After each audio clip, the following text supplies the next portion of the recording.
قد كفاني علم ربي من سؤالي واختياري فدعائي.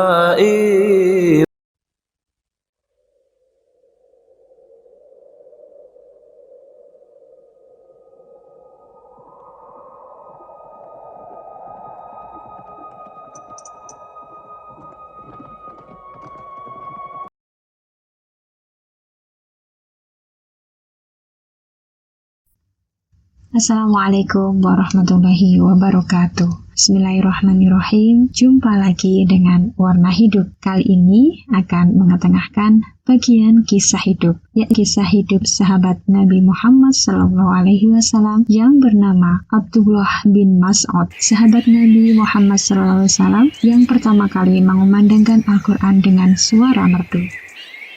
Abdullah bin Mas'ud adalah orang keenam yang masuk Islam dan mengikuti Rasulullah SAW. Dia berasal dari keluarga yang miskin, buruh upahan, dan mempunyai fisik yang kurus. Namun, keimanannya menjadikannya sosok suci, berjiwa mulia, dan orang yang ahli dalam Al-Quran. Awal pertemuan dengan Rasulullah ketika Abdullah bin Mas'ud masih remaja. Saat itu, dia sedang menggembala kambing milik Bah bin Mu'aid. Dia berjumpa dengan Abu Bakar dan Rasulullah yang menanyakan, apakah dia punya kambing betina mandul belum pernah dikawini oleh kambing jantan. Setelah Abdullah bin Mas'ud memberikan kambing betina yang disifat Rasulullah SAW, betapa takjubnya Abdullah bin Mas'ud pada Rasulullah yang memerah susu kambing seraya berdoa memohon kepada Allah. Tidak bisa dinalar oleh akal.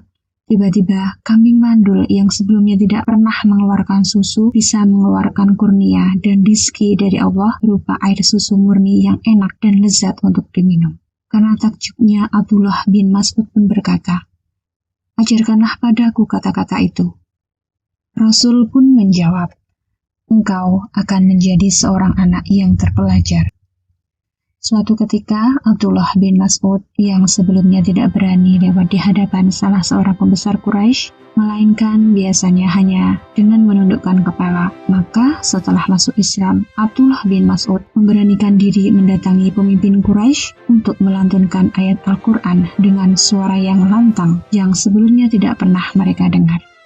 Suara mengaji Abdullah bin Mas'ud pun membuat kaum Quraisy yang membenci agama Rasul itu terkesan. Bahkan seolah tidak percaya atas apa yang dilihat dan didengarnya merupakan bacaan Al-Quran. Berita tentang Abdullah mengaji di hadapan kaum Quraisy sampai kepada sahabat Nabi. Menurut mereka, belum ada sosok yang berani melantunkan Al-Quran di hadapan musuh Islam itu.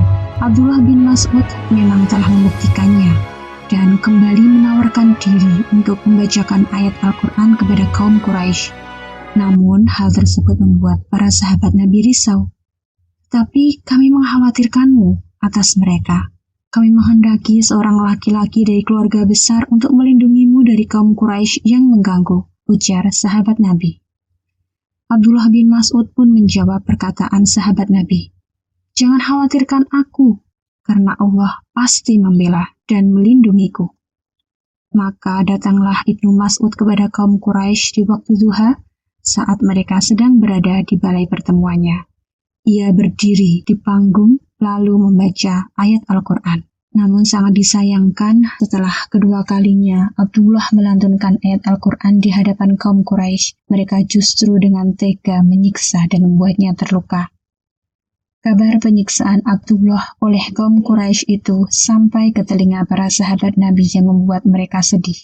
Akan tetapi, apa yang telah dilakukan Abdullah, sang penghafal Al-Quran ini, berbuah anugerah dengan diberikannya bakat istimewa dalam membawakan bacaan Al-Quran dan kemampuan yang luar biasa dalam memahami arti dan maksud kandungan Al-Quran oleh Allah Subhanahu wa Ta'ala.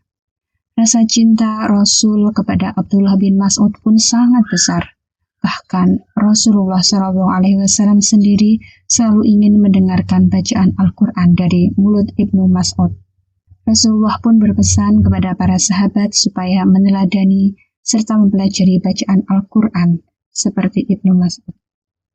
Rasulullah bersabda, Man ahabba ayyasma'al Qur'ana khudzan kama unzila fal yasma'hu min ibni ummi abdin.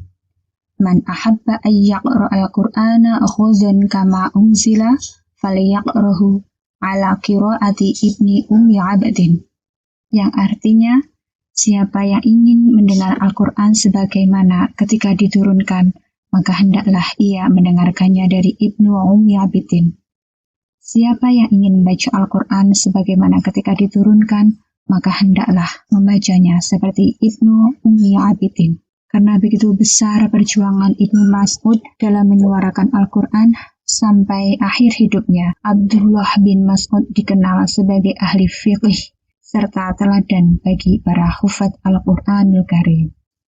Abdullah bin Mas'ud selalu ingin bersama Rasulullah SAW, baik ketika mukim ataupun bepergian. Ia telah turut di setiap peperangan dan pertempuran, di antaranya dalam perang Badar, di mana perang yang meninggalkan kenangan yang tidak dapat dilupakan, yakni rubuhnya Abu Jahal oleh tebasan kaum muslimin pada hari itu, sehingga dia diakui kedudukannya oleh khalifah-khalifah dan sahabat Rasul dan dipercaya oleh Amirul Mukminin Umar bin Khattab sebagai bendaharawan di kota Kufah, di mana kota yang penduduknya sering menentang, memberontak dan tidak bisa hidup aman. Tapi alangkah luar biasanya Abdullah bin Mas'ud karena penduduk Kufah justru bisa menerima dan mencintainya. Di antara kata-kata hikmah Abdullah bin Mas'ud adalah tentang berusaha dan bekerja. Saya amat benci melihat seorang laki-laki yang menganggur, tidak ada usahanya untuk kepentingan dunia dan tidak pula untuk kepentingan akhirat. Adapun pesan Ibnu Mas'ud yaitu sebaik-baik kaya ialah kaya hati. Sebaik-baik bekal ialah takwa. Seburuk-buruk buta ialah buta hati. Sebesar-besar dosa ialah dusta. Sejelek-jelek usaha ialah memungut riba. Seburuk-buruk makanan adalah memakan harta anak yatim. Siapa yang memaafkan orang akan dimaafkan Allah Subhanahu wa Ta'ala. Dan siapa yang mengampuni orang akan diampuni oleh Allah Subhanahu wa Ta'ala. Adapun cita-cita Abdullah bin Mas'ud sebagaimana dalam kisah berikut ini.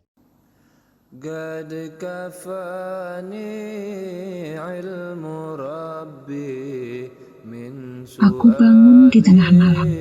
Ketika itu, aku mengikuti Rasulullah SAW di perang Tabuk. Maka tampaknya api di pinggir perkemahan, lalu kudekati untuk melihatnya. Ternyata Rasulullah SAW bersama Abu Bakar dan Umar.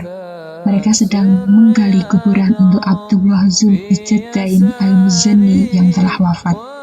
Rasulullah ada di dalam lubang kubur itu, sementara Abu Bakar dan Umar mengulurkan jenazah kepadanya. Rasul pun bersabda, "Ulurkanlah lebih dekat padaku." Lalu mereka mengulurkan pada Rasulullah. Dan ketika diletakkan di liang lahat, beliau berdua berkata, "Ya Allah, aku telah ridho kepadanya, maka ridhoi pula ia olehmu." Abdullah bin Mas'ud pun berkata, "Alangkah baiknya sekiranya akulah yang jadi pemilik liang kubur itu." Itulah satu-satunya cita-cita yang diharapkan Abdullah bin Mas'ud, seorang tokoh berhati mulia, berjiwa besar dan berkeyakinan teguh. Seorang tokoh yang mendapat petunjuk dari Allah, memperoleh tuntunan dari Al-Quran, dan menerima didikan dari Rasulullah SAW. Demikian yang Warna Hidup sajikan tentang kisah hidup seorang sahabat mulia, Abdullah bin Mas'ud. Semoga kita bisa mengambil ibrah dan tauladan dari kisah beliau. Jangan lupa untuk selalu menebar kebaikan meski hanya sebatas senyuman. Terima kasih. Wassalamualaikum warahmatullahi wabarakatuh.